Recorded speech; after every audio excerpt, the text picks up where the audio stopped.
The VZ Navigator 5 is worth it. The VZ Navigator has proved to be an upstanding directions application over the last while, with its voice-enabled turn-by-turn instructions, and the new Verizon Navigator 5 boasts a new interface, a better par search, and a fresh multi-thread design that allows the user to accomplish more than one task at a time.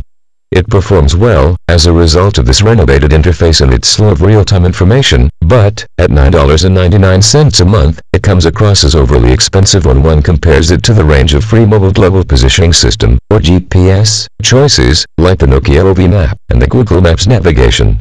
Telecommunications Systems came into possession of the software developer behind VZ Navigator, Networks in Motion, for the price of $170 million.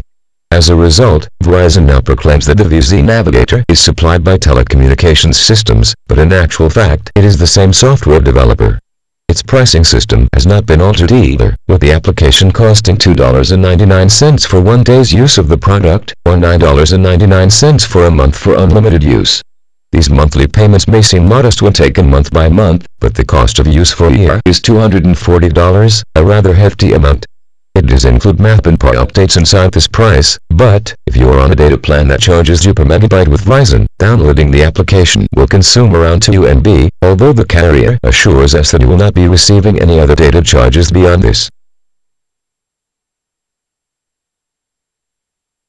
This version boasts several new features. The Say It voice search mode allows you to run vocal lookups for your destination, although it is only available on specific Windows mobile devices, Blackberries, and the LG N-Touch VX11000, which retails for between $99 and $409, with this last being used for reviewing purposes.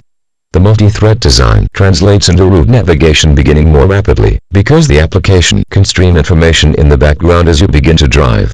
Because traffic information is crowdsourced, you are able to send both location as well as speak news, anonymously, to the application's traffic coverage service, which will filter the information out to other users and improve both their routes and speeds as well as your own. It also newly offers graphic appraisals for areas for legal U-turns, tunnels, toll plazas, and traffic circles, as well as integration with your Facebook notifications, if you so desire. Roadside assistance is also included, and is able to send your GPS location for help in an exigency. The home screen has also been hugely improved, with your current location being displayed across the top of the screen, allowing you immediately ascertain whether or not you have the adequate GPS signal.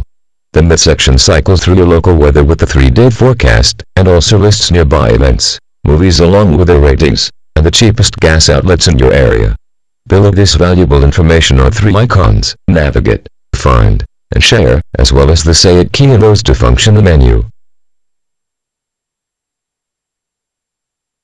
To program your route, you will either type in the street address, or surf nearby paths, using your QWERTY keyboard, or the virtual keyboard that appears when the device is closed.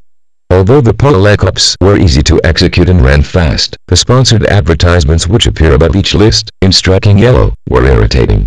Irrelevant subcategories also appear, like restaurants sorted by kind, as well as options for personal services, including laundry services, shipping, and mailing, but these were not always displayed accurately. During testing, the shipping option did not display its stores in the area, although when a manual search was executed they were immediately brought up. During driving, the graphics and fonts of each map were clear, with street names displayed correctly, and the estimation of distance remaining and the time remaining until the next turn were both correct. It further displayed 2 arrows if the next turn immediately followed the first, allowing the user more time to prepare. Information on delays and traffic display in the middle of the bottom toolbar, and, if you access the menu while following a route, you are able to access a list of turn-by-turn directions, as well as toggle either 2-dimensional or 3-dimension views, as well as access a fast detour if the road you are on is closed. VZ Navigator 5 performed excellently in routing tests. The directions were both accurate, as well as the shortest path. When accessed on the N-Touch screen, with its high resolution, it proved to be far easier to use in landscape mode, the fonts becoming too small if the map was displayed in portrait, with numbered 3-dimensional lane help graphics or landmarks appearing in this mode either.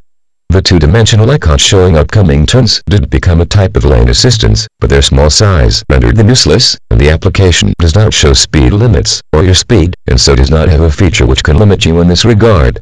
Voice commands were too subdued when the device was closed, but once the inner stereo speakers were opened up they became loud, clear, and crisp.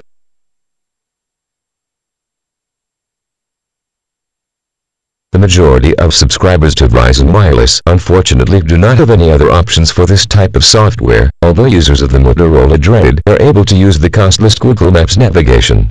Although this application did run into some routing problems during testing, it did sport a lovely satellite panorama, potent voice parsing, and naturalistic street perspectives of destinations. Because of Google's tendency to pursue endless development cycles, it is also likely to only improve over time.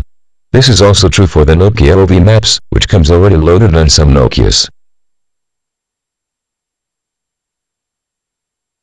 In addition, complete PNDs also beckon, in the form of the Garmin Envia 265T, retailing at $219.99, and the TomTomies. The navigation provided by these are independent of cell signal, and work even when you're talking on the phone, but, because of Verizon's excellent network, this issue did not arise during testing of the VZ Navigator. In conclusion, although this is a rather costly application, should this not be a criterion for you, and you are equipped with a compatible handset, it is a viable solution to your navigational problems.